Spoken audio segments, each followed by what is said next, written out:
ఈ పరిమాణంలో మాతృదేవి పాత్ర. మానవ జాతిని ఉద్ధరించి ముక్తిని ప్రసాదించాలని కంకణం కట్టుకున్న గురుదేవుల కరుణా ప్రవాహమే ఆయన కృపాశక్తిగా మాతృదేవిగా మూర్తీభవించి అవతరించింది. అవతార స్థితిలో గురువులు, మాతృదేవి భిన్నం కాదు. గురుదేవుల ఉద్ధరణ శక్తే మాతృదేవి. ఈ శక్తియే మాతృదేవిలో లోకాన్ని ఆవహించిన మాతృత్వం గా అభివ్యక్తమైనది. దీనినే మాతృదేవి మాతృత్వాన్ని లోకానికి చాటి చెప్పడానికే గురుదేవులు నన్ను వదిలి వెళ్లారు అని చెప్పేవారు. అందువలన గురుదేవులు అవతార వరిష్ఠుడనే ఈ పరిమాణంలో ఆయన కృపాశక్తి అయిన మాతృత్వాన్ని లోకానికి చూపెట్టడమే మాతృదేవి పాత్ర వహించారు. అది కూడా చదివండి. ఇలా శ్రీరామకృష్ణులు 3 పరిమాణాలలో అంటే 3 విధాలైన కార్యక్రమాలలోనూ మాతృదేవి పాత్ర మహత్తరపూర్ణమైనది. అందువలనే వారిరువురు ఒకటిగా చేరాల్సి ఉండింది. ఇలాంటి మహోన్నతమైన కార్యక్రమాలకు ఒక ప్రారంభంగా నెలకొన్నదే శ్రీ శారదా రామకృష్ణుల వివాహం. ఈ పరిమాణాలు అంటే ఈ టైంలో మాతృదేవి పాత్ర ఎలా ఉండేదంటే, మానవ జాతిని ఉద్ధరించడానికి వచ్చినవిడ. మానవ జాతిని ఉద్ధరించాలంటే ప్రతి ఒక్కరికి ముక్తి ప్రసాదించాలని కంగడం గురుదేవులు కట్టుకున్నారు. అందరికీ ముక్తి రావాలని, అందరికీ సమానం, అందరూ ఒకటిగానే ఉండాలి అనుకుని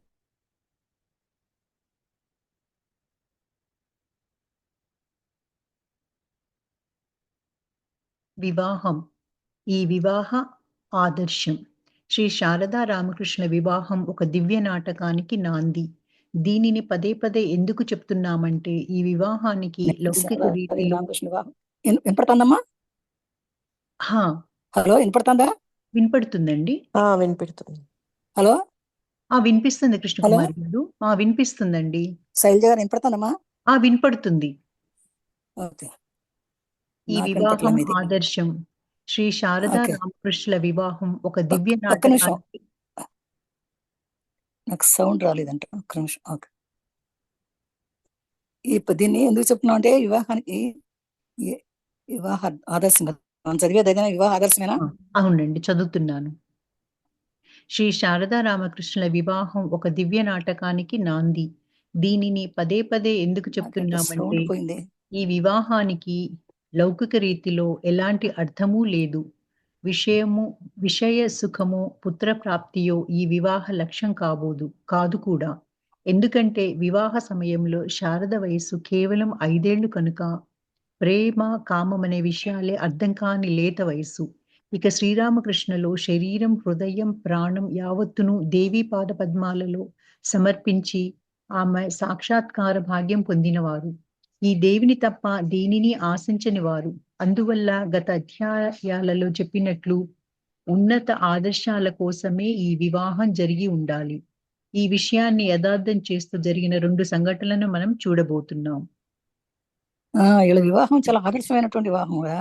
ఇది శారదా మాతదైన రామకృష్ణ వారి వివాహం చాలా ఆదర్శమైంది.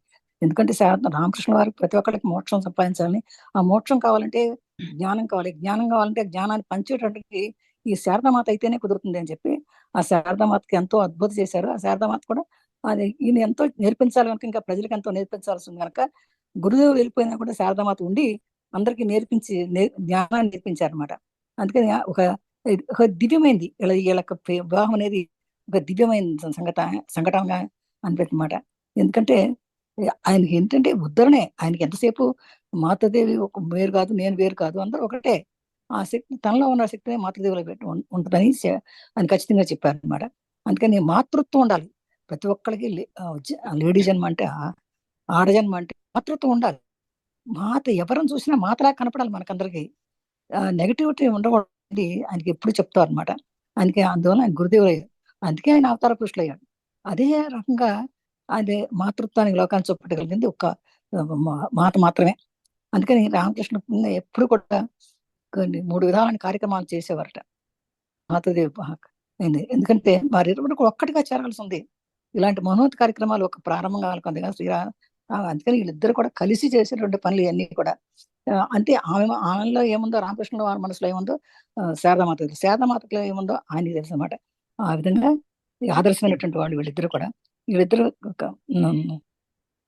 మనం చూడబోతున్నాం. వాళ్ళు శారదామాత వివాహ ఆదర్శం చూస్తాం మనం అందరం కూడా. అదే కానీ శారదామాత వివాహం కూడా దివ్యనాథ. ఇది చదివేశావమ్మా చదివాను, చెప్పండి. యా. అదే సరే. దీన్ని ఎందుకు చెప్తున్నాం అంటే వివాహానికి ఒక మామూలుగా ఏం అర్థం లేదు.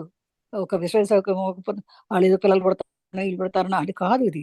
ఎందుకంటే ఈ వివాహంలో చాలా గొప్ప విషయం ఇది. ఎందుకంటే ఈ వివాహం అయినప్పుడు 5 ఏళ్ళే ఇంక వయసు.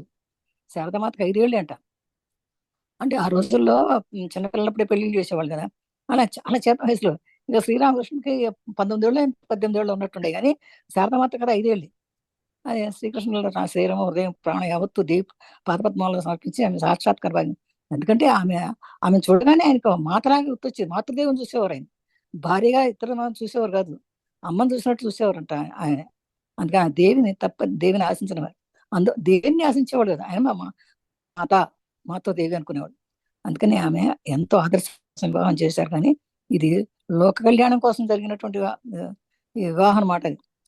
అందుకని ఈ విషయం యథార్థం చేస్తూ 2 సంఘటనలు మనం ఇక ముందు ముందు మంచి విషయాలు మనం చూడబోతున్నాం. వాళ్ళిద్దరి వివాహం వల్ల జరిగేటువంటి. రామకృష్ణులను శారద ఎంపి చేసుకోవడం. శ్రీ రామకృష్ణుల జన్మస్థలమైన కామార్పూర్కు జయరాం భాటికి దగ్గరలోనే కుగ్రామ సిహోర్. అక్కడ శాంతినాథ్ శివాలయం ఎంతో ప్రసిద్ధమైంది. ఆలయం పెద్దది కాకున్నా అందమైనది. అక్కడ జరిగే వార్షికోత్సవం కూడా ఎంతో పేరుగాంచింది. భజనలు, కీర్తనలు, కథా కాలక్షేపం, వీధి నాటకాలతో జరుపుకునే ఆ ఉత్సవాలకు కామర్పూర్, జయరాం భాటి లాంటి సమీప గ్రామస్తులు పెద్ద సంఖ్యలో తరలి వచ్చేవారు. అలాంటి ఒక సందర్భంలో జయరాం భాటి నుండి శారద కుటుంబం చిన్నారి శారదతో ఈ ఉత్సవానికి రావడం తటస్థించింది. కీర్తనలు వినడానికి ఒక కీర్తన బృందంలో వెళ్లి కూర్చున్నారు. అప్పుడు బంధువైన ఒక వృద్ధురాలు శారదను తన ఒళ్ళో కూర్చోపెట్టుకుని మామూలుగా ముసలమ్మలు ప్రశ్నించేలా, అమ్మా శారద, నువ్వు ఎవరిని కట్టుకుంటావమ్మా అని అడిగింది. చిన్నారి శారద ఆ ప్రశ్నని ఎలా అర్థం చేసుకుందో మనకు తెలియదు. కానీ తన లేత చేతులను చాపి ఆ గుంపులోని ఒక యువకుడిని చూపించింది. అంతే. ప్రశ్న అడిగిన ముసలమ్మకు ఎందుకు అడిగానా అనిపించింది. ఇతర బంధువులు కూడా ఈ సంఘటనను చూస్తే కాస్త చెలించిపోయారని చెప్పాలి. ఎందుకంటే ఆమె సూచించింది మరెవరినో కాదు, సాక్షాత్తు శ్రీరామకృష్ణులనే. చూడండి ఎంత విధి నాటకం ఎలా ఉంటుందో అనేది మనకు అర్థం అవుతుంది. శ్రీరామకృష్ణ గారికి ఏమో కామార్పూర్, జయంపాటి ఏమో శారదమ్మ గారిది. ఆ రెండింటి మధ్యలో ఒక చిన్న గ్రామం ఉండేది. అక్కడ ఒక దేవాలయం ఉండేదట. మంచి దేవాలయం, శాంతినాథ దేవాలయం, శివాలయం ఉండేదట. ఆలయం పెద్దది కాకుండా కూడా చాలా అందంగా ఉండేది. అక్కడ అందరు కూడా ఆ ఊరి వాడు ఈ ఊరి వాడు అందరూ వచ్చి అక్కడ భజన చెప్పుకుంటా, కీర్తన కథాక్షేపం చెప్పుకుంటా, నాటకాలు వేసుకుంటా అందరూ కాలక్షేపం చేసేవాళ్ళు అనమాట. ఆ సమీపురం ఈ ఊరి వాడు ఆ ఊరి వాళ్ళు కూడా ఆ చుట్టుపక్కల ఊళ్ళో వాళ్ళందరూ కూడా వచ్చేవాళ్ళు అనమాట. అయితే ఆ జైనంబాటి నుంచి శారద కుటుంబం కూడా వచ్చేది. ఆ శారదతో పాటు అందరూ రావడం జరిగింది. ఒకసారి వచ్చినప్పుడు కీర్తనలు వినడానికి వచ్చారు. అందరూ బాగా కూర్చుని కీర్తనలు పాడుకుంటూ భజనలు చేసుకుంటూ ఎంత ఆనందంగా ఉన్నప్పుడు ఒక ఆవిడ ఎవరో ఒక ముసలావిడ వచ్చి ఈ శారదను కూర్చొని బాగా ముద్దుగా ఉందేమో కూర్చోబెట్టిన అమ్మ నువ్వు ఎవరిని కట్టుకుంటావు అని అడిగింది. ఆ రోజుల్లో ఏంటో పిల్లల అమ్మమ్మలో నాయన అనేవాడు, రే నీకు ఎవరిని కట్టినా వీళ్ళు కడతాం వాళ్ళని కడతాం అని అంటుండేవాడు. వీళ్ళని చేసుకోరా నువ్వు అని అంటుండేవాడు. తెలిసి తిరిగిపోయినా కూడా ఈ పిల్లలు కూడా చిన్న అట్లా అభిప్రాయాలు పెట్టేవాడు అనమాట. నాట్ కరెక్ట్ అప్పుడు రోజుల్లో అయితే. కానీ అప్పుడు ఆ రోజుల్లో అట్లా అనేవాడు. అయితే శారదను అడిగితే నువ్వు ఎవరిని కట్టుకుంటావమ్మా అని ఎవరికి మామూలుగా అడిగిందట. అయితే ఆమె కూడా ఎవరిని కట్టుకుంటావు అంటే నాకు అర్థం తెలియదు. 5 ఏళ్ల పిల్లకి ఏం తెలుస్తుంది పెళ్లి అంటే. కానీ ఆమె అయితే ఆ శ్రీరామకృష్ణ చూపించిందట. అయ్యో అనవసరంగా ఎందుకు చూపించానా, ఎందుకు చెప్పాను ఈ మాట, ఆయనేమో దాడి పిల్లేమో 5 ఏళ్ళు అని అనుకున్నారట. ఆ బంధువులు కూడా ఏంటబ్బా ఇట్లా ఎలా అడిగింది ఏంటి, ఈయన కూడా ఈమెమో అలా చెప్పింది ఏంటి అని కూడా అనుకున్నారట. ఎందుకంటే శ్రీరామకృష్ణ ఒక గురువుగా అనుకున్న రోజుల్లో ఈ పిల్ల అయితే ఆయన అడగటం అనేది ఒక వింతగా అనిపించింది ఆ రోజుల్లో వాళ్ళందరికి కూడా. ఆ రోజుల్లో ఆయన లౌకికుల దృష్టిలో పిచ్చి గదాయిగా కనపడ్డారు. బ్రతకడం నేర్పని అమాయకుడు. హఠాత్తుగా ధరించిన గుడ్డలను తీసివేసి తిరుగుతూ ఉండేవాడు. హఠాత్తుగా అమ్మా అమ్మా అంటూ ఆక్రోశిస్తారు. నేల మీద పడి దొర్లి ముఖాన్ని నేలకేసి రాసుకుంటుండేవారు. మొత్తానికి పిచ్చివాణిలా జీవించి ఈ వ్యక్తిని ఈ చిన్నారి చూపించింది అని అందరూ బాధపడ్డారు. ఆ రోజులు ఆయన ఎట్టుండేవారంటే పిచ్చివాళ్ళ ఉండేవాడు. పిలిచేవారట అసలు పిచ్చిగా. ఎందుకంటే ఓ రోజు బట్టలు ఉండేవాడు, ఓ రోజు బట్టలు లేకుండా అమ్మ అమ్మాయికి ఆకలి వేసేవాట, కింద పట్టి దొరిలేవాడంట, రాసుకునేవాడు. ఏదో పిచ్చివాడు అన్న పిచ్చి విశేషాలుగానే ఉండేయట. కానీ మరి ఈ పిల్లని ఎప్పుడు అందంగా బాగుండేది, చక్కగా ఆనందంగా బాగా గంతులు వేస్తూ 5 ఏళ్ల పిల్ల కదా. అందుకని ఈ పిల్లని అడిగేసాక ఆయన భర్తను ఎవరు చేసుకుంటామని ఆయన చెప్తున్నారు. అందరూ అన్నారు ఇదేంటి ఈ పిల్ల పాపం అన్న చేసుకుంటా అన్నది పిచ్చివాడిని చేసుకుంటా అన్నదేంటి వింతగా చూసేవారు. అందుకని భగవంతుని లీలలు అండి ఇవన్నీ. భగవంతుని లీలలు. భగవంతుని లీలలు ఎలా ఉంటాయో మనకు తెలియదు కదా. చూడండి మరి ఎలా జరిగిందో అది. శ్రీ శారదను శ్రీరామకృష్ణులు ఎంపిక చేయటం. శ్రీరామకృష్ణ జీవితంలో 20వ ఏట నుండి 31వ ఏడు దాకా 1850 నుండి 1867 వరకు సాధన కాలంగా పేర్కొంటారు శారదానంద స్వామి. ఈ కాలఘట్టంలో ఆయన ఆధ్యాత్మిక తుఫానులో చిక్కి అల్లల్లాడిపోయారనే చెప్పాలి. ఒకటి తర్వాత ఒకటిగా ఎన్నో సాధనలతో దానినంటిపెట్టుకున్న ఎన్నో అనుభూతులతో ఆయన జీవితం తీవ్రమైన మార్పులకు లోనైంది. బాహ్య జీవితం అనేది ఒకటి ఉందనే ధ్యాస కూడా లేకుండా పోయింది. తిండి, గుడ్డ లాంటి దేని మీద ఆయన మనసు పోయేది కాదు. సదా సర్వవేళలా ఆయన జగజ్జనితో పాటు జీవించారు. ఒక్క క్షణం కూడా ఆమెని వదిలి ఉండలేకపోయారు. నేల మీద పడి దొర్లి అమ్మా! అమ్మా! అని ఆక్రోశించేవారు. మళ్ళీ జగజ్జనని దర్శనం లభించేదాకా, ఆమె వచ్చి తనని ఒడిలోకి తీసుకునేదాకా విలపించేవాడు. వారి అంతరిక జీవితాన్ని చూడజాలని సామాన్యులు ఆ బాహ్య జీవితాన్ని చూసి ఆయన పిచ్చివాడని తీర్మానించారు. తాము అర్థం చేసుకోలేని తాము అర్థం చేసుకోజాలని ఒక చిన్న విషయాన్ని అవివేకం, పిచ్చి అని తీర్మానించడం లోక నైజం కదా! అందువల్లనే శ్రీరామకృష్ణులను పిచ్చివానిగా తీర్మానించడంలో వింత లేదు. ఆ రోజుల్లో బాగా రామకృష్ణుడు 27 నుంచి 36 వరకు ఉండేవాళ్ళ. ఆ టైంలో చాలా ఈ ఘట్టాలు జరిగినాయన్నమాట. ఎట్లా అంటే శారదానంద స్వామి చెప్తారు ఈ మాట అంతా కూడా. ఇంకా మనకు తెలియదు కదా, శారదానంద స్వామి రాశారు ఇదంతా. అందుకని అప్పుడు ఆ టైంలో ఎలా ఉందంటే ఎన్నో సాధనలు పెట్టుకుని ఉన్నారు, కానీ చాలా మార్పులు జరిగినాయంట. ఈ బాహ్య జీవితంలో ఉండి ఆయన శ్రీరామకృష్ణ వారికి అసలు బాహ్య జీవితం అనేది ఏంటో తెలియదు ఆయనకి. అది ఆయన ఎప్పుడు తింటాడో, ఏం పెడతారో, ఏం తింటాడో, ఎక్కడ తింటాడో కూడా తెలియదు. గుడ్డలా ఉండే ఉంచుకునేవాడు, తీసిపోయేవాడు. ఎప్పుడు ఆయన జగజ్జంతో పాటు జీవించేవారు.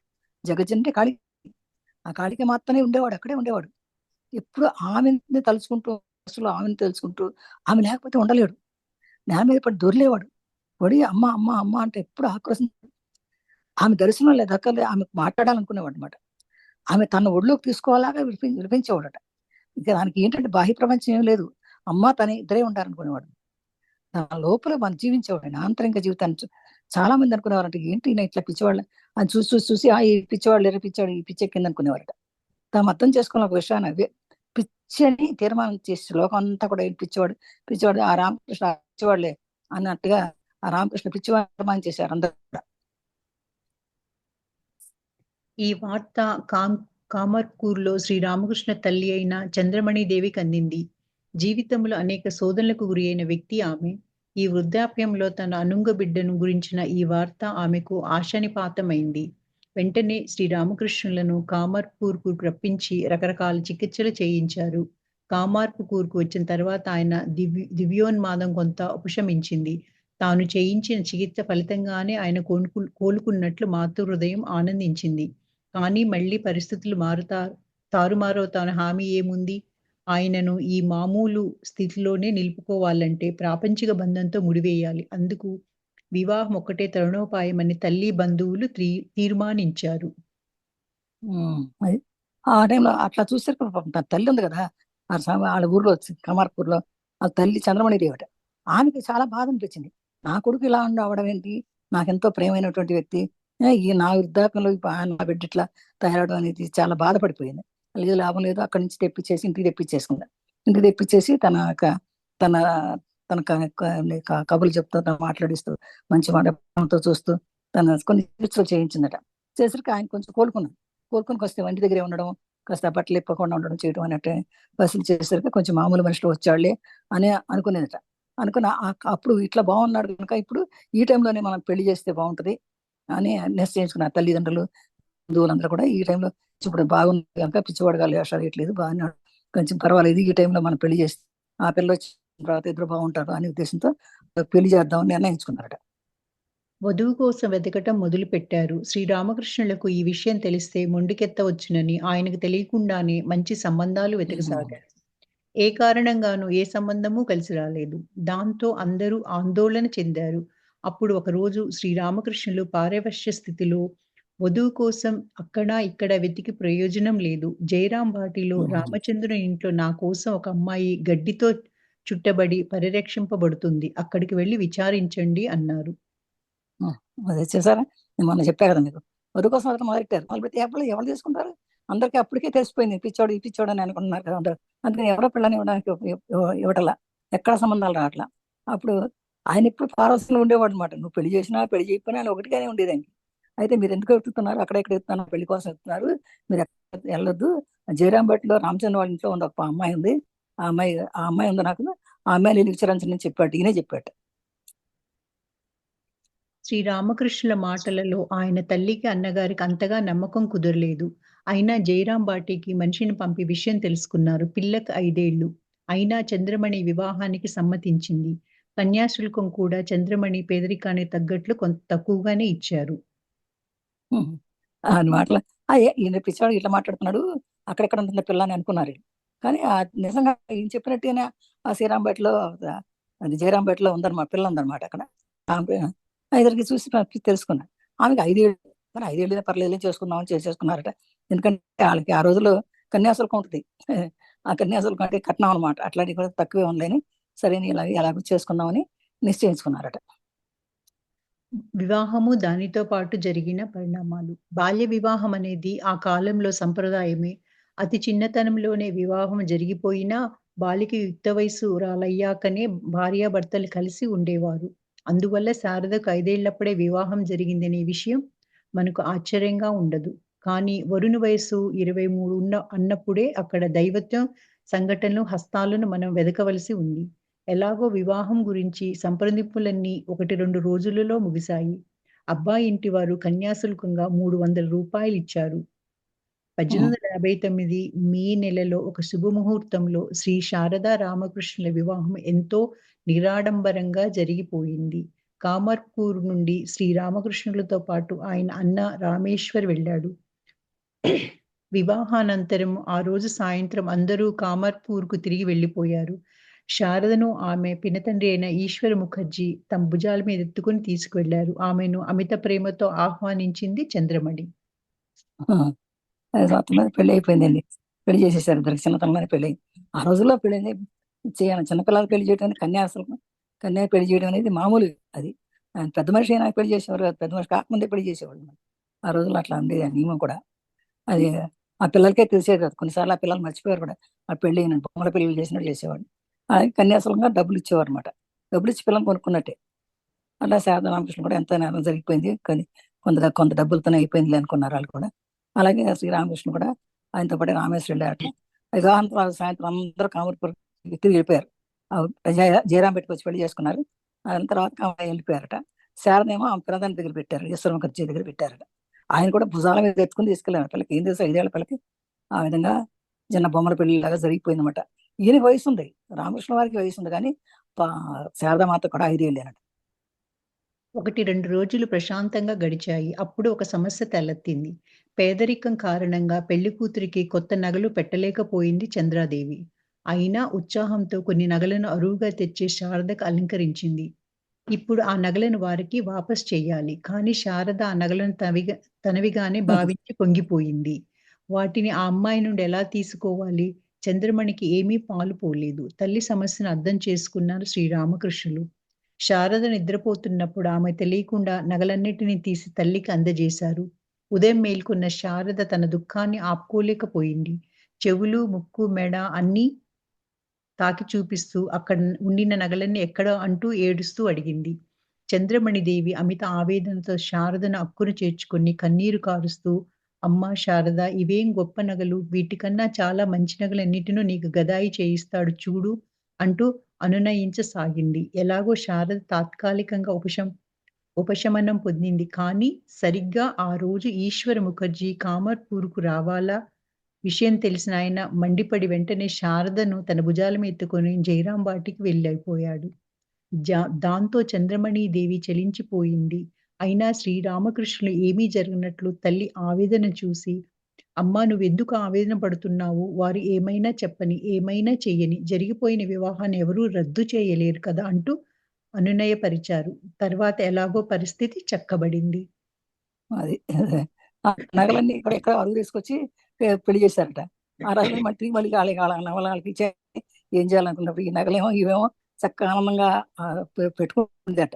అయితే ఆయన తల్లి ఏమో బాధపడతాను చూసి రామకృష్ణ గారు లేదని మా నగలన్నీ పడుకున్నప్పుడు తీసి మొత్తం అన్ని తీసి ఇచ్చేశారు. లేచి చూసి చాలా బాధపడిపోయింది. చాలా బాధపడిపోయింది. నగలన్నీ పోనీ అంటే చిన్నపిల్ల తత్వం కదా ఆ రోజుల్లో. 5 ఏళ్ల పిల్ల అంటే ఏం తెలుస్తుంది, నగలు పెట్టుకోవడం కదా అని. కానీ ఆమె నా ఏడుస్తుంటే చంద్రమణి కూడా ఆవేదనతో చిన్నపిల్ల నేనే దగ్గర తీసుకున్నామా శారద ఈ నగలు ఏం గొప్పలమ్మా, ఎందుకంటే నీకు మంచి నగలు ఎన్నో గదాయి అంటే రామకృష్ణ వారు ఆయన చేస్తాడమ్మా నీకు చూడని బతిమాలింది, కానీ ఏం కోప్పడలేదు. కానీ శారద తాత్కాలిక అని చెప్పిన మాట విన్నదనమాట. కానీ అప్పుడే ఆ రోజే ఇట్లా జరిగిన రోజునే ఈశ్వర ముఖర్జీ అంటే శారదామాత చిన్న పెంతండ్రి వచ్చారు. వచ్చినప్పుడు తెలిసి ఈ విషయం తెలిసి మండిపడి ఏంటి ఇట్లా చేస్తారా మీరు, నగలు మళ్ళీ తీసుకుని పిల్లలు నడిపిస్తారని ఆయన చేస్తే శారదను తీసుకుని వెళ్ళిపోయాడు. మీరు అక్కర్లేదు అనుకుంటా శారదను తీసుకుని వెళ్ళిపోయాట. అయితే తల్లి చాలా బాధపడింది, అయ్యో ఇదేంటి నేను చేసిన పని తప్పిది అని అనుకుంటే కొడుకు అయితే రామకృష్ణుడు ఎందుకో మనం బాధపడతావు, ఎవ్వరు ఏం చెప్పినా ఏం చేసినా ఏం జరిగినా కూడా ఒకసారి వివాహం జరిగిందంటే ఆ జరగానికి రద్దు ఎవరు చేయలేరమ్మా అది అని ఆమె ఎంతో తర్వాత కొన్ని పరిస్థితులు చక్కబడిపోతాయి అని చెప్పాడు తల్లికి చెప్పాడు రామకృష్ణ వారు. శ్రీ రామకృష్ణులు సుమారు 2 ఏళ్లు కామార్పూర్లో ఉన్నారు. ఈ మధ్య 1860 డిసెంబర్లో శారదకు 7వ ఏట ఒకసారి శ్రీ రామకృష్ణులు జయరాం బాటి వెళ్లారు. కానీ 1-2 సంఘటనలు తప్ప ఆ రెండవ సమావేశంలో జరిగిందేది శారదకు జ్ఞాపకం లేదు. ఆ రోజు శ్రీరామకృష్ణులు వచ్చినప్పుడు శారద ఉండబట్టలేకపోయింది. 7 ఏళ్ల బాలిక అయిన ఆమె గ్రామంలో పుట్టి పెరిగినందువల్ల భర్త దేవునితో సమానమని పరిగణించే మన సంస్కృతి, సంప్రదాయం ఆ చిరుతప్రాయంలోనే ఆమె గూరిపోయింది. అందువల్ల ఎవరూ నేర్పించకుండా తానుగా పరిగెత్తుకుంటూ వెళ్లి భర్తను ఆహ్వానించి, ఉపచరించి ఆయన పాదాలు కడిగి ఆసీనుని చేసి విసనకర్రతో విసరసాగింది. శారద అలా ప్రవర్తించడం చూసి అందరూ కుతూహలపడ్డారు. ఆమె స్నేహితురాండ్రు అది చూసి ఆమెను వేళాకోళం పట్టించారు. తర్వాత 5 ఏళ్ళకి పెళ్ళయింది కదా, వాళ్ళకి 7 అంటే 7 ఏళ్ళు. ఆ టైంలో 1960లో శారద 7 ఏళ్ళు అన్నప్పుడు వెళ్ళాడట రామకృష్ణ వారు ఆమె దగ్గరికి. వెళ్ళినప్పుడు శారద కూడా 7 ఏళ్ళు అయినా కూడా ఆమె గ్రామంలో పెరిగినటం వల్ల భర్త అంటే దేవుడితో సమానమని, భర్త వస్తే మనకు చక్కగా గౌరవించాలని అని తెలుసుకుని ఆయన వచ్చిన తర్వాత చక్కగా ఆయనకి సపర్యలు చేయడం, సంప్రదాయాలు చేసుకోవడం మొదలు పెట్టిన, పాదాలు కట్టడం, విసరడం అని చేస్తుంటే అందరు చూసి నవ్వేవారండి. ఏంటబ్బా ఈ పిల్లకి ఇంత వచ్చింది అనుకుని అనేవారట. స్నేహితులు కూడా వేళ గేలు చేసేవాళ్ళంట దాంట్లో అంత. కానీ ఆ మాత్రం చేసేవాడిని అంటే పిల్ల పుట్టినప్పుడే తెలుసు, అన్ని పరిచయాలు తెలుసు, ఆమె ఎన్ని పట్టించుకునే కాకుండా చాలా బాగా ఉండేది అన్నమాట, మర్యాదగా ఉండేది. ఇంతలో శ్రీరామకృష్ణులకు కుమారి వరుస బంధువు ఆయనతోనే ఉంటూ శుశ్రూషలు చేస్తూ వస్తున్న హృదయ ఒకసారి లజ్జాస్వరూపుడైన శారద ఎంతగా వారించినా వినక ఆమె పాదాలను పూలతో పూజించాడు. ఈ సంఘటనలన్నిటితో మొత్తానికి శారద గృహం కోలాహలంగా తయారైంది. ఈ ఆనంద ఉత్సవాలను చూసి దీనిని పెళ్లి రోజుగా శారద అనుకోకూడదని శ్రీరామకృష్ణులు శారదని పిలిచి, ఇదిగో చూడు, ఎవరన్నా అడిగితే 7వ ఏటనే నీకు పెళ్ళయిందని చెప్పేయకు. నీకు 5 ఏళ్లప్పుడే పెళ్లి జరిగిపోయిందని బోధించారట. శ్రీరామకృష్ణ కంటే కుమారం వలస బంధువు అట. వాళ్ళ బంధువుల్లో ఆయన వచ్చి ఒక రోజు శుశ్రూష చేస్తున్నాట. ఆయనతోనే ఉంటూ శుశ్రూష చేస్తూ ఉన్నటువంటి హృదయ అతని పేరు. ఒకసారి లజ్జాస్వరూపినటువంటి శారదాది ఆమె అసలే ఆమె సిగ్గు ఎక్కువ. ఆమె ఎంత వారించినా వినుకోకుండా ఆమె పాదాలకు పూలతో పూజించాడట. అది శ్రీరామకృష్ణుడికి వరస అవుతాడనమాట, కొడుకు వరస అవుతాడట. ఆమె ఎందుకు మరి పూజించాడు తల్లిగా. ఎంత వద్దంతా ఆమె చెప్పినా కూడా వినపకుండా పాదాలను పూజించాడు. ఆ సంఘటనలు అన్నిటి మొత్తం అప్పుడు అందరు కోలాహలంగా అందరూ చేరారట. ఎంత ఆనందంగా ఉత్సాహం చేసుకున్నారట. అప్పుడు అన్నంట, దీని పెళ్లి రోజుకు అనుకోబాక నువ్వు రామకృష్ణ అన్న అంట, ఇదేదో పెద్ద వివాహం జరిగిన అనుకోవాక, నీకు పెళ్ళి 2 ఏళ్ళు అయిపోయింది ఆల్రెడీ అని చెప్పాడంట. నీకు 5 ఏళ్ళప్పుడే పెళ్ళి అయిపోయింది అని చెప్పాడు. ఇవన్నీ మాతృదేవి ఇవన్నీ మాతృదేవి తమతో గురుదేవుల 2వ సమావేశం గురించి కాలాంతరంలో జ్ఞాపకం చేసుకున్న సంగతులు. కొన్ని రోజులకే శ్రీరామకృష్ణులు దక్షిణేశ్వరానికి తిరిగి వెళ్ళిపోయారు. భార్య, సంసారం వీటన్నిటిని పూర్తిగా విస్మరించి మళ్ళీ తీవ్రంగా పరమార్థిక సాధనలో లీనమైపోయారు. శారద జీవితం ఎలాంటి ఒడిదుడుకులు లేకుండా సాగింది. ఆ తరువాత శారద తన 13వ, 14వ ఏట కామార్పూర్‌లో మెట్టినింటికి వెళ్లి కొన్ని రోజులుండి తిరిగి వచ్చింది. రెండోసారి వెళ్ళినప్పుడు సుమారు 1.5 నెల అక్కడే గడిపింది. కానీ 2 సందర్భాలలోనూ శ్రీరామకృష్ణులు గాని, చంద్రమణి గాని అక్కడ లేరు. అప్పుడు వారు దక్షిణేశ్వరంలో ఉన్నారు. అందువల్ల శ్రీరామకృష్ణులు అన్నగారైన రామేశ్వర్, ఆయన భార్య, ఇతర బంధువులతో గడిపి శారద మళ్ళీ తిరిగి జయరాం భాటియాకి వెళ్ళిపోయింది. అది తర్వాత మళ్ళీ ఇవన్నీ అవి జ్ఞాపకం చేసుకున్న మాటలు అనమాట మనకు తెలియదు. కొన్ని రోజుల తర్వాత రామకృష్ణులు దర్శనేశ్వరానికి వెళ్ళిపోయారు. ఇది ఎక్కడైతే కాళీమాత గుడి ఉందో అక్కడికి వెళ్ళిపోయారు. ఎప్పుడు అక్కడే ఉండేవారు కదా అనేది. కానీ ఈ భార్య అని సంసారం అని ఆయనకి ఏమీ పట్టవు. మళ్ళీ మామూలుగానే మళ్ళీ భక్తిలో మునిగిపోయారు. పారమార్థికం భక్తిలో మునిగిపోయారు. అమ్మవారు తను అంతే. అయితే సీత జీవితం ఏమో మామూలుగా సాగుతుంది మామూలుగా. తర్వాత సీత 13 ఏట 14 ఏట కామార్పూర్ వెళ్ళారు. అంటే రామకృష్ణ వారి ఊరికి వెళ్ళింది అనమాట. అత్తారింటికి వెళ్ళింది. కొన్ని రోజుల నుండి తిరిగి వచ్చింది. ఆ వెళ్ళినప్పుడేమో ఒక రామకృష్ణ గారు లేరు, వాళ్ళ అత్తగారు అని చంద్రమణి వారు అక్కడ లేరట. నిర్మలపాలెం. కానీ శ్రీరామకృష్ణ గారు వాళ్ళ వాళ్ళ దర్శనేశ్వరంలో ఉన్నారు వాళ్ళిద్దరు కూడా. వాళ్ళ అన్నగారు అయినటువంటి రామేశ్వరం ఆయన భార్య కూడా ఉన్నారు. వాళ్ళతో పాటు కలిపి మళ్ళీ తిరిగి జయరాం బట్టి వాళ్ళ ఊరికి వెళ్ళిపోయింది అనమాట. ఆనందపూర్ణ కుంభం అవతార పురుషుల కీర్తి ఆచంతార్కార్కం. తెలుసో తెలియకో సమస్త జీవరాశులు ఆనందాన్ని అన్వేషిస్తాయి. మనిషికి సంబంధించినంత వరకు ఆనందాన్వేషణ అత్యంత ప్రాథమికమైన అన్వేషణలో ఒకటి. మనిషి గాలి పీల్చుకోవడం కూడా అందుకే అని వచిస్తున్నది తైత్తిరీయ ఉపనిషత్తు. కానీ ఆనందం లభించడమే గగన కుసుమమే. అలా అయితే లేనిదాని కోసం వెతికి మేసారిపోయామా? లేదు. ఆనందాన్ని మనం పొందవచ్చు. కానీ ఎందుకు పొందలేకపోతున్నాం? వెతకవలసిన చోటును విడిచిపెట్టి మరెక్కడో తిరుగాడుతున్నాం. కనుకనే అది మనకు దక్కడం లేదు. మన లోపల ఉన్న ఆనందాన్ని బాహ్య ప్రపంచంలో దాని ఆకర్షణలలో వెతికితే అదెలా లభిస్తుంది? వేదాంత వక్కాణించే ఈ సత్యాన్ని గ్రహించిన వ్యక్తి జీవితం తరిస్తుంది. అర్హుడైన ఒక వ్యక్తి తన యువప్రాయంలోనే ఈ సత్యాన్ని మనకు విపులీకరించి అవగతమయ్యేటట్లు చేశాడంటే అంతకంటే కావలసింది ఏముంది? శారద ఈ విషయంలో ధన్యురాలు. పట్టుకున్న భర్తే స్వయంగా గురువై ఈ విషయం ఆమెకు తెలియజెప్పాడు. తన 3వ సమావేశాన్ని గుర్తు తెచ్చుకొని కాలాంతరంలో ఆనాటి నుండి నాలో ఆనంద పూర్ణ కుంభం పొంగి పొరలుతున్నట్లుగా అనిపించేది. ఆ అనుభూతి వర్ణాతీతం అంటూ అన్నప్పుడు ఆమె ఆనందం ఆమెలో ద్యోతకమైంది. ఎట్లంటే అవతార పురుషులు కీర్తి. అందుకని అవతార పురుషులు కాబట్టి వాళ్ళ దీని గురించి మన పుస్తకాలు రాయడం, మనం చదువుకోవడం జరుగుతుంది కదా. అలాగే ఎంతో ఎంతో సంబంధం మనకి ఈ అన్వేషణ. ఎందుకంటే ఒక మనిషి గాలి పీల్చుకోవడం ఇప్పుడు మనం అంటే గాలి పీల్చుకోవడం, గాలిలోనే ఎంతో మార్పు. ఆ గాలిలోనే ఎంతో మార్పు తెలుస్తుంది. మన ఉపనిషత్తులో చెప్తారు, తైత్రీయ ఉపనిషత్తు ముఖ్యంగా చెబుతుంది అనమాట. మనం అదే ఈ గాలి పీల్చడం అనేది, మనం ఎప్పుడైతే కూడా ప్రాణం అనేది మనకి గాలిలోనే ఉంది. ముక్కుతో గాలి, మనకి ఇన్ని అవయవాలు ఉన్నా కూడా ఆ ముక్కుతో గాలి పీల్చిన శ్వాస ఉంటేనే మన శవం. ఆ శ్వాస లేకపోతే శవం అయిపోతుంది. కనుక ఆ గాలి పీల్చడం అనేది గొప్ప విశేషమైనది అనమాట. అందుకనే శ్వాస మీద ధ్యాస పెట్టి ధ్యానం చేయమని చెప్తారు అనమాట. అలా అయితే దేనికోసం వెతికి సరిపోయాం. మనకి దేనికి కూడా ఉండవండి. భ్రాంతులు గింతలు అన్ని పోవాలంటే ధ్యానం చేస్తే అవన్నీ పోతాయి. ఆనందం కావాలంటే వస్తుంది. ఆనందం కావాలంటే పోయి ఆనందం మనం అసలు ఆనంద పురుషులమే. జీవితం మనదంతా.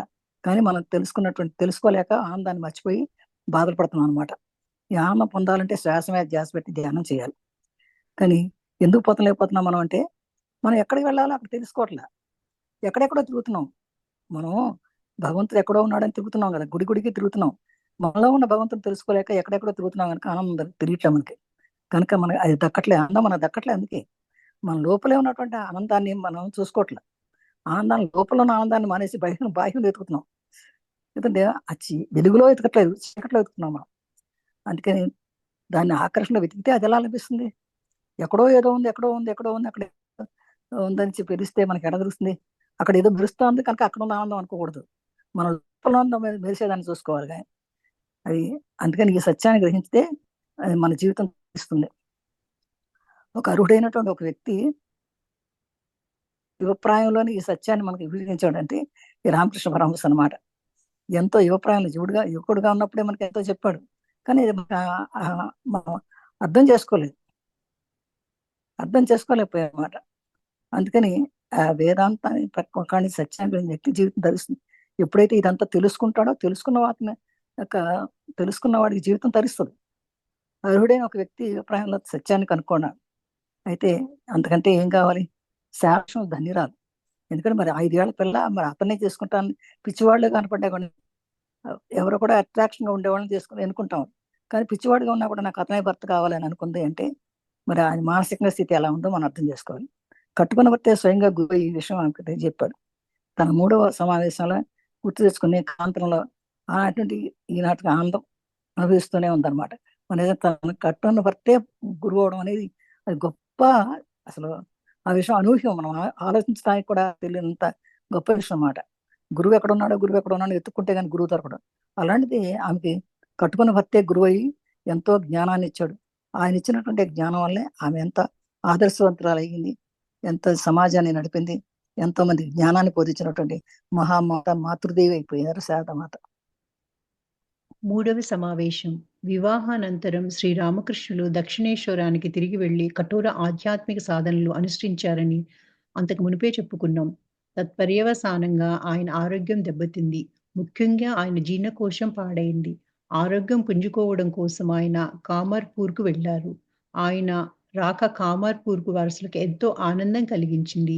బాల్యం నుండే ఆయన పట్ల జనం ఎంతో అభిమానంతో ఉండేవారు.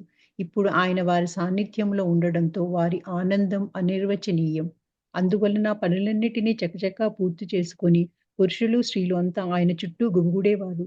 కథలతో, దృష్టాంతాలతో, ఉపమానాలతో తమదైన బాణిలో ఆయన సరళంగా, సులభంగా అర్థమయ్యే రీతిలో పారమార్థిక జీవిత ఆవశ్యకతను విపులంగా చెప్పేవారు. ఇలా కామార్పూర్‌లో ఒక పూరింట ఒక ఆనందభరితమైన సంత వెలిసింది. ఈ ఆనందంలో పాలుపంచుకోవడానికి, దాన్ని పరిపూర్ణం గావించడానికి శ్రీ శారద అక్కడికి తోడ్కొని రాబడింది.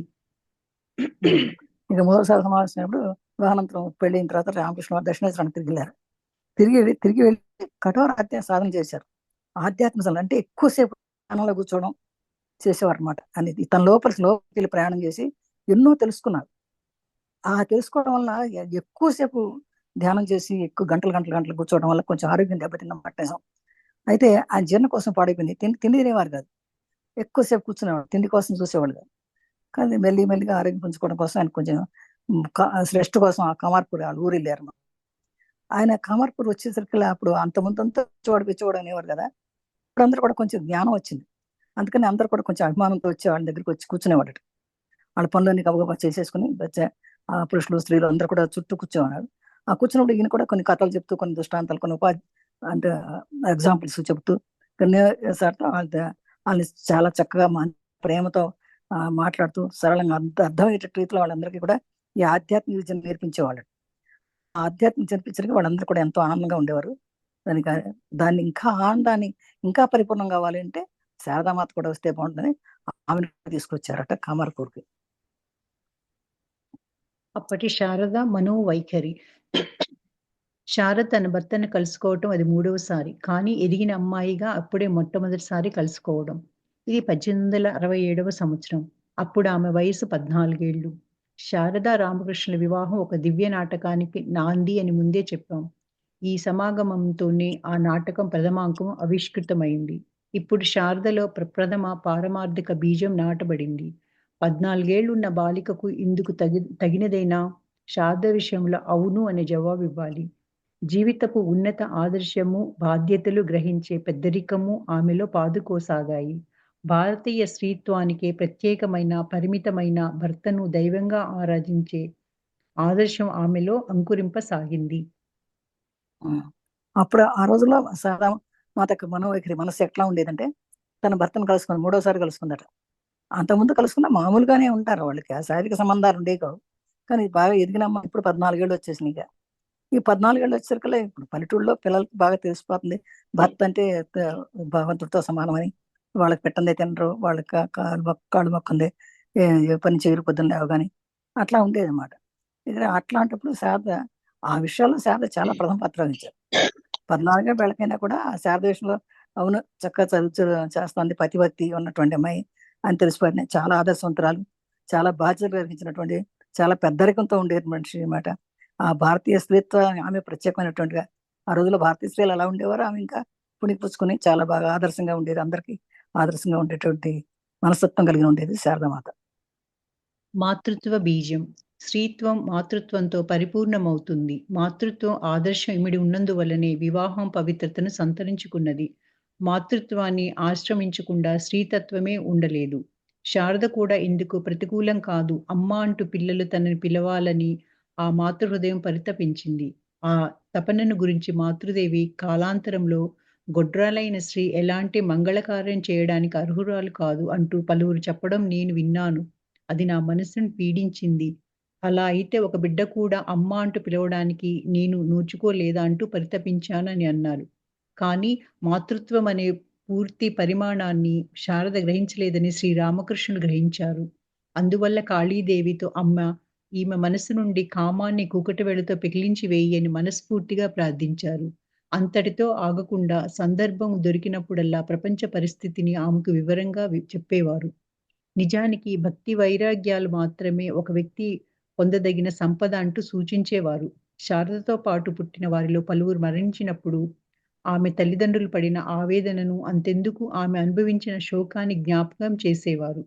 ఎందుకు ఈ గొడవలన్నీ? కుక్కలలా, నక్కలలా బిడ్డలను కనడమా? తర్వాత నెత్తి నోరు బాదుకోవడమా? ఎందుకు? నీకు తెలియనిదా ఏమిటి? ఇవన్నీ ఎందుకు? ఇవన్నీ లేకుండానే నువ్వు మహారాణిలా ఉంటున్నావు. జీవితమంతా అలాగే ఉండు అన్నారు. కానీ శారద ఇందుకు ఎలాంటి సమాధానమూ చెప్పలేదు. ఒకరోజు ఉదయం శారద ఇంటిని పేడతో అలికి శుభ్రం చేస్తూ ఉంది. శ్రీరామకృష్ణులు వేప పుల్లతో పళ్ళు తోముకుంటూ సరదాగా ఏదో కబుర్లు చెప్పసాగారు. మధ్యలో మొదటి బిడ్డ పుట్టగానే నూతన వస్త్రాలు లేవు, ఆభరణాలు లేవు అంటూ ఎంతో సతాయిస్తారు. కానీ ఆ బిడ్డ చనిపోని మిగిలేది కన్నీళ్ళే అన్నారు. ఎప్పటిలా శారద ఎలాంటి బదులు చెప్పకుండా తన పనిలో నిమగ్నమైపోయింది. శ్రీరామకృష్ణులు అంతటితో వదలక ఆమెను పురమాయించడానికన్నట్లు బిడ్డలు చనిపోవడం గురించి చెప్పసాగారు. తర్వాత శారద ఉండబట్టలేక, ఏమిటి పుట్టిన బిడ్డలంతా చచ్చిపోతారంటూ మెల్లగా ఆయన దృఢంగా అడిగింది. అంతే శ్రీరామకృష్ణులు, అయ్యో నాయనా! అసలు విషయం తెలుసుకోకుండా తాచుపాము తోకను కదా తొక్కేశాను. అమాయకురాలు సరళమైందని అనుకున్నాను అని ఆమె చూడు ఎలా ఘాటుగా సమాధానం చెప్పిందో ఆహా! అన్నారు. శారద వెంటనే అక్కడి నుంచి లేచి వెళ్ళిపోయింది. ఆమె మాటలు శ్రీరామకృష్ణులు సరదాగా తీసుకున్న ఆమెలో పెల్లుబుకుతున్న మాతృత్వాన్ని ఆయన స్పష్టంగా గమనించారు. చెప్తారమ్మా? ఆ! కిందకి పెట్టా. ఆ! అదే మాతృత్వ బీజం అంటే అమ్మకి ఏమైందంటే పల్లెటూరులో ఉండేది కదా శారదామాత. అందుకని ఆమె మాతృత్వం గురించి ఎక్కువ ఉండేదనమాట. తల్లి అవ్వాలని ఉండేదట. ఎప్పుడు తల్లి అనేది ఇప్పుడు మా స్త్రీలకందరికీ కూడా తల్లి అవ్వాలనే కాంక్ష ఉంటది. అందరికీ ఉంటది. అలాగే ఈమె కూడా నేను కూడా స్త్రీ తల్లి అవ్వకపోతే ఒక స్త్రీత్వం ఉండదని అనుకునేదట ఆవిడ. అందుకని ఎప్పుడు అమ్మ, అమ్మ అంటే పిల్లలు తను పిలవాలని అనుకునేదట ఎప్పుడు కూడా. తనెవరు పిలుస్తారా అమ్మ అని అనుకునేదట. అది అది ఏం చేసిన తర్వాత కొంతమంది గొడ్రాళ్ళు, కొంతమంది ఎలాంటి పిల్లలు లేనటువంటి వాళ్ళు ఉంటారు కదా! వాళ్ళని ఆళ్ళు మంగళకార్యాలు అర్హులు కాదంటారు. మన పల్లెటూళ్ళలో చూడండి చాలా మంది పిల్లలు లేని వాళ్ళని పిలవరు. పేరంటాలకి ఆటికి పిలవరు. రాకూడదు, గుడ్రాలు అని మాటలంటారు. చాలా తప్పైనట్టు మాటలు అవన్నీ కూడా. అలా అంటూ వాళ్ళని పక్కన కూర్చోబెట్టేస్తారు. వాళ్ళు ఎంతో బాధపడతారు కూడా. మరి అప్పుడు అట్లాగే నేను కూడా అంటారు అందరూ. ఒక బిడ్డ కూడా నన్ను అమ్మ అని పిలవరా? నేను ఆ పిలవడానికి నోచుకోలేదా నేను అంటూ చాలా బాధపడేదట అమ్మ. కానీ ఆ విషయం ఆయనకి తెలిసింది. కానీ ఆ మాతృత్వం అనే పూర్తి శారద గ్రహించలేదు కానీ శ్రీరామకృష్ణుడు గ్రహించారు. అందువల్ల కాళికది చెప్పారట, అమ్మా ఏంటి ఈ మనసు ఇట్లా, ఈమె కామాన్ని కూడిసాను అంటే కామాన్ని కోరుకుంటాంది ఈమె. అంటే ఇప్పుడు భార్యాభర్తల సంగమం కోరితేనే కదా పిల్లలు పుడతారు వీళ్ళకి. అందుకని ఇది కోరుకుంటాంది ఏంటి ఈమె అని మనస్ఫూర్తిగా ప్రార్థించాట అమ్మని. ఎందుకంటే తనకి ఇష్టం లేదు అది. కామంతో పిల్లల్ని కంటం అనేది ఇష్టం లేదు ఆయనకి. శరీర సంబంధంతో పిల్లల్ని కంటం అనేది ఇష్టం లేదు ఆయన. అప్పుడు అంతా తాకుండా అన్నాడంట. సందర్భం దొరికినప్పుడల్లా ప్రపంచ పరిస్థితిని ఆమె వివరించేవాట శారదామాతకి. నిజానికి భక్తి వైరాగ్యాలు మాత్రమే వ్యక్తి పొందగలిగిన సంపదాన్ని.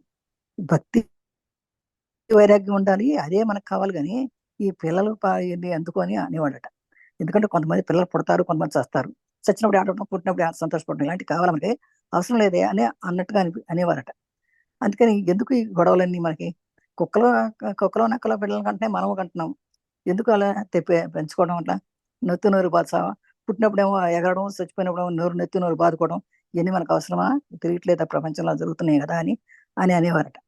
అలాగా ఒక్కసారి సమాధానం చెప్పేది కాదు. ఇవన్నీ ఎందుకు, ఇవన్నీ లేకుండా నువ్వు హాయిగా ఉన్నావు కదా, ఇప్పుడు మహారాణిలా ఉన్నావు, నీకు ఇంకేం కావాలి నీకు అన్నట్టుగా జీవితం అంతా ఇలాగే ఉండు అనేవారట.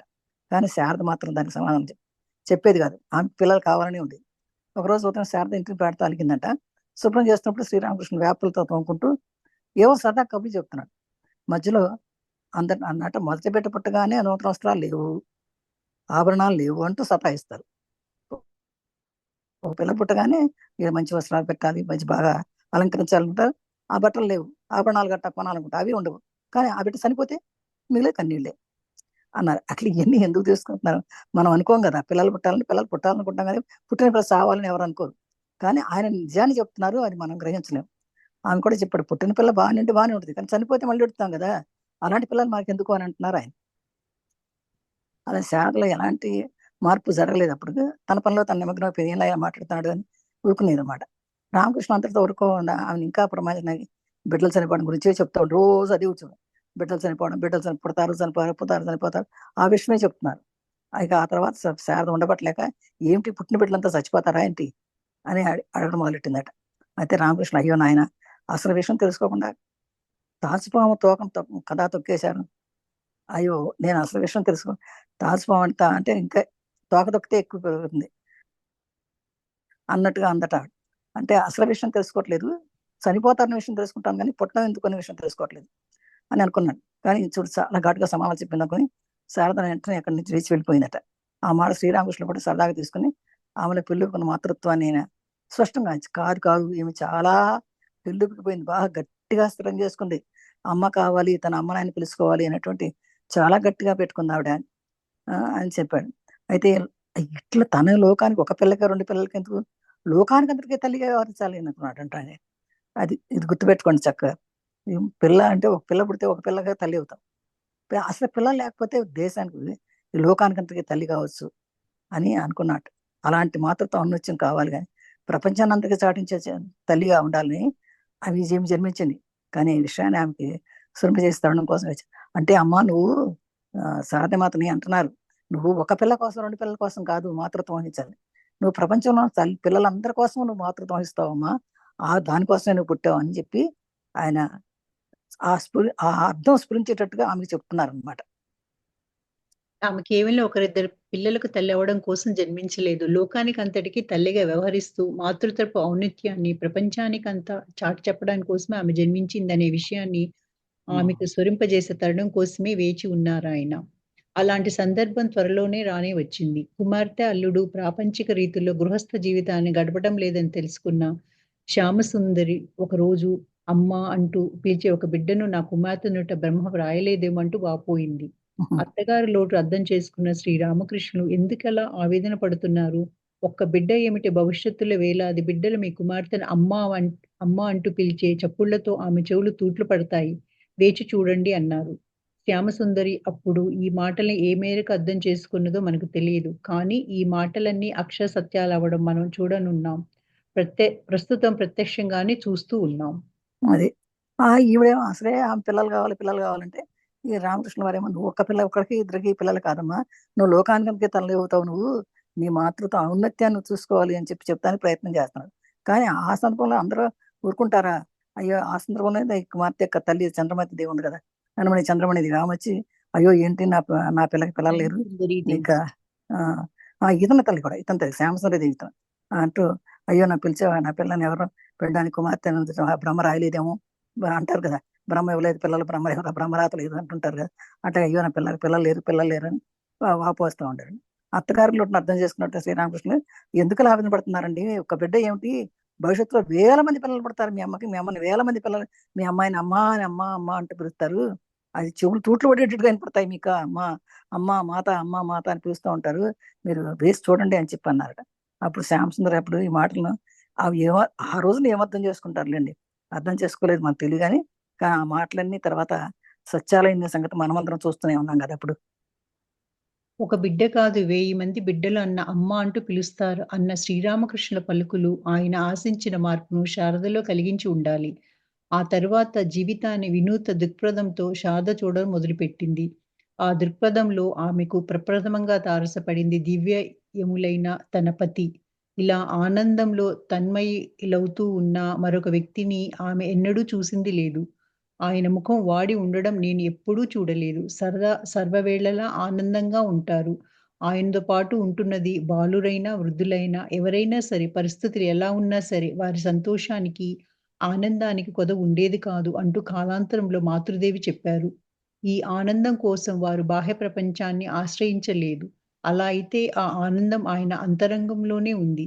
మన ప్రతి ఒక్కరిలోనూ ఉంది. అందువల్ల తాను కూడా ఆ ఆనందాన్ని తనలో వెతికి దానిని పొందాలని నిశ్చయించుకుంది శ్రీ శారదాంబ. అది ఒక బిడ్డ కాదు, పెడితే పుట్టాలంటే కడుపులో పుడితే ఒకటో రెండో పుడతారు, నలుగురో ఐదుగురో పుడతారు. కానీ ఒక బిడ్డ కాదు, 1000 మంది బిడ్డలు, వేల మంది బిడ్డలు పుడతారమ్మా నీకు, అందరూ కూడా నేను అమ్మ అని పిలుస్తారు అని చెప్తుంటే, ఆ రామకృష్ణుల పలుకు చెప్తుంటే ఆ మార్పు, ఆ సాధలోకి మార్పులు ఉండాలి, ఎంతో మార్పు కలిగి ఉండాలి. కానీ ఆ జీవితాన్ని తను శాతం చూడటం మొదలుపెట్టింది. ఏంటబ్బా ఇలా అంటున్నారు, నాకు పిల్ల కావాలని అంటే వేల మంది పిల్లలు నేను అమ్మ అని పెడుతున్నా ఏంటి అని చెప్పేసి ఆయన విషయాలు దృక్పథం చూసేదట ఆమె. ఆమెకి ఎప్పుడన్నా తారపడి ఒక ఒక దివ్యమైన అప్పుడు ఆమె దివ్యమైన తన పతి, తన యొక్క భర్త గొప్పతనాన్ని అప్పుడు గుర్తించిందట. ఆయన మాటల్లోని అర్థాన్ని అప్పుడు గుర్తించిందట. ఆయన ఆనందంలో తన్మయత్వంతో ఉన్నటువంటి మరొక వ్యక్తిని ఆమె ఎప్పుడు చూసిండేది. ఇంత ఆనందంగా ఆయన తనకి ఒక పిల్ల ఏంటనే నీకు శాత, నీకు ఎన్నో వేల మంది పిల్లలు నేను అమ్మ అని పిలుస్తారు, నువ్వు విశ్వఖ్యాతికి నీ విశ్వానికే నువ్వు అమ్మ అవుతావు అని చెప్తుంటే మొట్టమొదటి నమ్మలా. ఇది కానీ ఆయన చెప్పే మాటలో ఒక ఒక దివ్యమైనటువంటి మనిషి చెప్పినట్టు దివ్యమైనటువంటి భర్తగా చెప్తే ఆనందంలో ఆనందంలో తన్మయత్వం చెప్తా ఉండేవాట ఎప్పుడు కూడా. అలాంటి వ్యక్తిని ఇప్పుడు తను చూడలేదు. అందుకని ఆయన ముఖం వాడి ఉండటం నేను ఎన్నడూ చూడలేదు. ఎప్పుడు కళకళలాడుతూ ఉండేదన్నమాట, ఎప్పుడు చూడలే. అందుకని సర్వవేళలా ఆనందంగా ఉంటారు. ఆయనతో పాటు ఉంటుంది. ఆయనతో ఉన్నటువంటి వాళ్ళు పిల్లలైనా పెద్దవాళ్ళైనా ఎవరైనా కూడా సంతోషానికి ఆనందం కొద లేకుండా ఉండేదట. ఆయనతో గడిపారంటే ఎవరికైనా బాధలు వచ్చినా లేకపోయినా కూడా ఆయన దగ్గర వచ్చి ఒక గంట సేపు గడితే ఎంతో ఆనందంగా ఉండేవారు. అయితే అలా చూసింది ఆవిడ. ఆయన దగ్గరికి ఎవరైనా వచ్చిన వాళ్ళందరూ కూడా ఎంతో ఆనందంగా వెళ్ళిపోవడం అనేది చూసింది. ఆ కాలాంతరంలో మాతృదేవి చెప్పేవారు అనమాట. మీ ఆనందం కోసం వారు బాహ్య ప్రపంచాన్ని ఆశ్రయించలేదు. కానీ తన ఆనందం కోసం బాహ్య ప్రపంచంలో బయట ఇది చూసి అది చూసి అక్కడ చూసి ఇక్కడ చూసి చేయలేదు. ఆయన లోపల ఆనందాన్ని చూసేవారు. అయితే ఆనందం ఆయన అంతరంగంలోనే ఉండేదన్నమాట. అందుకే ఆనందం అంతరంగంలో ఉండటం కాదు, మన ప్రతి ఒక్కరిలోనూ ఆనందం ఉంది. కానీ మనం తెలుసుకోలేకపోతున్నాం, ఆయన తెలుసుకున్నారనమాట. అందుకని ప్రతి ఒక్కరిలోని ఆనందాన్ని తాను కూడా ఆనందాన్ని తనలో వెతికి నిశ్చయించు. అప్పుడు అనుకుందంట, ఓహో ఈ రామకృష్ణ వారు తన భర్త దేవమూర్తి అయినటువంటి రామకృష్ణ వారు ఎంతో ఆనందాన్ని పొందుతున్నారు. ఎక్కడి నుంచి పొందుతారు? అంతరంగం నుంచి పొందుతున్నారు. ఓ బయట నుంచి పొందట్లేదు కనుక మనం కూడా అంతరంగంలో ఎంతో ఆనందం ఉంది, మనం కూడా ఆనందాన్ని పొందవచ్చు అని ఈవిడ కూడా ప్రయత్నిస్తాం అనమాట, లోపల నుంచి ఆనందాన్ని పొందడానికి. శ్రీ రామకృష్ణులు ఇచ్చిన తర్ఫీదు ఆధ్యాత్మిక జీవితాన్ని మాత్రం దృష్టిలో ఉంచుకొని శ్రీ రామకృష్ణులు శ్రీ శారదామాతకు తర్ఫీదునిచ్చారని కాదు. ఆధ్యాత్మికతకు మాత్రమే కాకుండా గృహస్థ జీవితానికి కూడా ఆమె ఆదర్శంగా నిలవాల్సి ఉన్నందున ఆమెకు సాంసారిక విషయాలలో కూడా సరిపడినన్ని బోధనలు చేశారు. దీపానికి ఎలా తిరిపెట్టాలి, తమలపాకులు ఎలా మడవాలి, బంధువులతో ఎలా మెలగాలి, ప్రయాణ సమయంలో ఎలా ప్రవర్తించాలి మొదలైన ప్రతి జీవిత కోణాన్ని స్పృశించింది ఆయన తర్ఫీదు. బాబా రామకృష్ణ ఇంకా ఆయన ట్రైనింగ్ ఇచ్చారు ఎలా ఉండాలి. ఆధ్యాత్మిక జీవితంలో మాత్రమే కూడా కాకుండా మామూలు బాహ్య విషయంలో కూడా చాలా తర్ఫీదు ఇచ్చారట. గృహస్థ జీవితానికి కూడా బాగా ఎట్లా ఉండాలని కూడా, అంటే గృహస్థ జీవితంలో సంసారికంలో ఎలా ఉండాలి, ఎలా బోధన చేయాలి, ఎలా అందరితో కలిసిమెలిసి ఉండాలి, ఎలా దీపం వెలిగించాలి, ఆ దీపాన్ని ఒత్తి ఎలా వేయాలి, తమలపాకులు ఎలా మడిచిపెట్టాలి, బంధువులు వచ్చినప్పుడు ఎలా ఉండాలి, ప్రయాణ సమయంలో ఎలా ప్రవర్తించాలి మనం, ఇలాంటి మొట్టమొదటి మామూలు జీవితాన్ని కూడా ఆయన చక్కగా ట్రైనింగ్ ఇచ్చారట అమ్మకి. కానీ ఇంటి విషయాలలో శ్రీ రామకృష్ణులు శ్రీ శారదామాతకు ఎందుకు తర్ఫీదునిచ్చారని కాస్త యోచించాలి. శ్రీ శారదామాత పుట్టింది, పెరిగింది గ్రామంలో. గ్రామ పరిసరాల్లో అతి చిన్నతనంలోనే కుటుంబాన్ని, సోదరులను పోషించసాగింది. గృహ నిర్వహణ బాధ్యత గ్రామీణ స్త్రీలకు స్వతహాగా అలవడుతుంది. అత్యంత సామర్థ్యం గల శ్రీ శారదామాతకి ఇవన్నీ కరతల కరతలామలకమని వేరుగా చెప్పాల్సిన పని లేదు. అందుకోసం ఒక అవతార పురుషుడు దిగి రావాల్సిన అవసరమూ లేదు. ఇలా అయితే సంసారంలోని ప్రతి అంశము ఆమెకు తర్ఫీదు ఇచ్చినట్టు రాసి ఉంది. అవును, ఆయన గృహాస్థం గురించి నేర్పించారు. కానీ కొద్దిగా మార్పుతో నేర్పించారు. గృహస్థాన్ని యథాతథంగా నేర్పించకుండా పారమార్థిక బాణిలో నేర్పించారు శ్రీ రామకృష్ణులు. అది కానీ ఇంటి విషయాలు ఇలాంటి విషయాల్లో కూడా రామకృష్ణ ఎందుకు ఈ తర్ఫీదు ఇచ్చారని మనం ఆలోచించుకోవాలి. ఆయన ఎప్పుడు ఆధ్యాత్మంలో ఉండేవారు కదా, ఆ మొత్తం పూజ, కాళీమాతతో పూజ, ఆధ్యాత్మిక ఉన్న ఆంతరింక పూజ అలా ఉండేది. కానీ శారదామాత కూడా ట్రైనింగ్ ఇచ్చారు. శారదామాతకి ఎలా ఉండాలని, గృహ విషయాల్లో ఎలా ఉండాలి, సాంసారిక విషయాలు ఎలా ఉండాలి, బంధువులు వచ్చినప్పుడు ఎలా ఉండాలి, పూజలు ఎలా చేయాలి, ఇంట్లో పద్ధతులు ఎలా ఉండాలి అని కూడా నేర్పించారట. కానీ అంత నేర్పించాల్సిన అవసరం ఏంది? శారద పుట్టింది పెరిగిందంతా గ్రామంలోనే కదా. గ్రామంలో అసలు అన్ని చిన్న సార్లు అంటారు అందరూ. తెలిసిన విషయాలే. గుహలో ఉన్నటువంటి బాధ్యతలు కూడా తెలుసు ఆమె తెలియని అంటే ఏం లేవు. అయినా ఈయన ప్రత్యేకంగా ఇచ్చారట. అయినా కూడా మంచి ప్రత్యేకమైనటువంటి సర్వీస్ ఇచ్చారు ఈయన. ఎందుకంటే మంచి ఆమెకి ఏది చెప్పితే అది కరతలామలు కొంటే చేతిలో చెప్పగానే పెట్టగానే తెలుసుకోగలుగుతుంది అనమాట. ఆమె ఎక్కువగా 2-3 సార్లు చెప్పాల్సిన పని లేదు. ఒకసారి చెప్తే చాలు తెలుసుకుంటది. అది అందుకని ఒక అవతార పురుషుడు దిగి రావాల్సిన అవసరం లేదు అసలు యాక్చువల్గా ఆమె చెప్పడాలంటే. కానీ అలా అయితే సంసారం ప్రతి అంశం ఆమెకు తరఫీదిచ్చినట్లు అవుతుందని ప్రతి అంశం ఆయన అందుకని ఆయన గార్హస్థం గురించి అంటే వివాహ వ్యవస్థ గురించి నేర్పించారట. కానీ కొద్దిగా మార్పు నేర్పించారు. కొద్దిగా అంటే మనదన్నట్టు కాకుండా కొంచెం ఆ రోజుల్లో ఉన్న దానికంటే మార్పును గ్రహించారు అనమాట. యథాతథంగా ఇప్పుడు ప్రపంచంలో ఉన్నటువంటి వాడుకలో ఉన్నటువంటిది కాకుండా ఇంకా పారమార్థికంగా అంటే ఆధ్యాత్మికంలో ఎలా ఉండాలో అలా ఇంకా కొంచెం ఉన్నతిగా నేర్పించారు అమ్మవారికి రామకృష్ణ వారు. మాతృదేవి సందేశ బీజంలో ఒకటి ఇక్కడే శ్రీరామకృష్ణులు నాటారు. శ్రీరామకృష్ణుల జీవితాన్ని ఒక పారమార్థిక విజ్ఞాన సర్వస్వంగా పేర్కొనవచ్చు. పారమార్థికతలోని ప్రతి అంశాన్ని తనలో నింపుకొన్న ఆయన శిష్యులను ఎన్నుకొని ఏ శిష్యుడు లేని అంశంలో ఏ శిష్యుడు తన అంశంలో దేనిని చక్కగా జీవించి చూపించగలడో దానిని మాత్రం అతడిలో ప్రవేశపెట్టి అతని పరిపక్వతకు తగినట్లుగా శిష్యుణ్ణి పొందేలా చేశారు. ఇక్కడ శారద జీవితంలో అత్యంత ముఖ్యమైన ఆదర్శాన్ని ఆమెలో పాదుకొల్పారు. అదే గృహస్థాన్ని పారమార్థక పరంగా మార్చివేయడం అంటే మన నిత్య కర్మలను మనం చేస్తున్న పనులన్నింటినీ పరమార్థక జీవితానికి సాధనగా మార్చటం. ఈ విషయాన్ని మున్ముందు వివరంగా చూద్దాం. మాతృదేవి కొన్ని సందేశ విజయాలు కూడా వేశారట. ఏంటంటే ఇక్కడ రామకృష్ణ జీవితం ఒక పారమార్థిక విజ్ఞాన సర్వస్వంగా పేర్కొంది. ఎందుకంటే ఆ జీవితం అంతా కూడా ఆయనకి ఆధ్యాత్మిక జీవితమే. ఆయన ఇంకా ఏదో తెలుసుకుని మనకి ఆధ్యాత్మిక జీవితం వచ్చి ప్రతి అంశాన్ని నింపుకున్నటువంటి గొప్ప మనిషి ఆయన. అని శిష్యులు ఎన్నుకోవడం, ఏ శిష్యులో ఏ అంశంలో ఉందో కూడా ఆయన చూపించగలడు. దాన్ని మాత్రం అతనిలో ప్రవేశిదే. ఏ శిష్యుడికి ఏది చెప్పాలి అది చెప్పేవారు ఆయన. ఎక్స్ట్రా చెప్పేవారు కాదు. ఏ శిష్యుడికి ఏది చెప్తే అర్థమవుతుంది, ఏ శిష్యుడి స్థితి ఎలా ఉంది, ఆయనకి పరిపక్వత ఉన్నట్టుగానే ఆ శిష్యుని పెంపొంది చేసేవాళ్ళట. అలాగే ఇక్కడ శారద కూడా అట్లాగే. శారద జీవితంలో అత్యంత ముఖ్యమైన ఆదర్శాన్ని ఆమెలో పొందింది. నువ్వు ఆ శారద కూడా ఎలా ఉండాలో, భవిష్యత్తులో ఎలా ఉండాలో అని కూడా ఆమెకు నూరి పోశారు ఆయన. అంటే ఈ గార్హస్థాన్ని అంటే ఈ గృహస్థ జీవితాన్ని, గృహస్థ జీవితాన్ని పారమార్థికంగా చేస్తుంది. మార్చి గృహస్థ జీవితాన్ని ఒక ఆదర్శవంతంగా పరంగా చేయడానికి ఎంతో నిత్యకర్మలు ఎలా చేయాలనేటువంటి పనులన్నింటినీ కూడా చాలా పారమార్థికంగా, చాలా ఆదర్శంగా జీవితాన్ని సాగతంగా మార్చడం అనే విషయాన్ని ఇంకా ఎలా మార్చారో విషయాన్ని మనం ఇంకా ముందు మరి చూద్దాం అనమాట.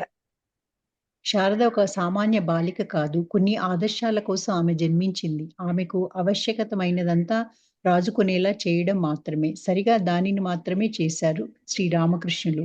1 ఆనందం నీలోనే నెలకొని ఉంది. దానికోసం బాహ్యంగా వెతకొద్దు. 2 ఒక బిడ్డకు మాత్రం కాదు, వేలాది బిడ్డలకు తల్లి కావలసిన దానవు. 3 గృహస్థాన్నే పారమార్థకంగా పరివర్తించుకో.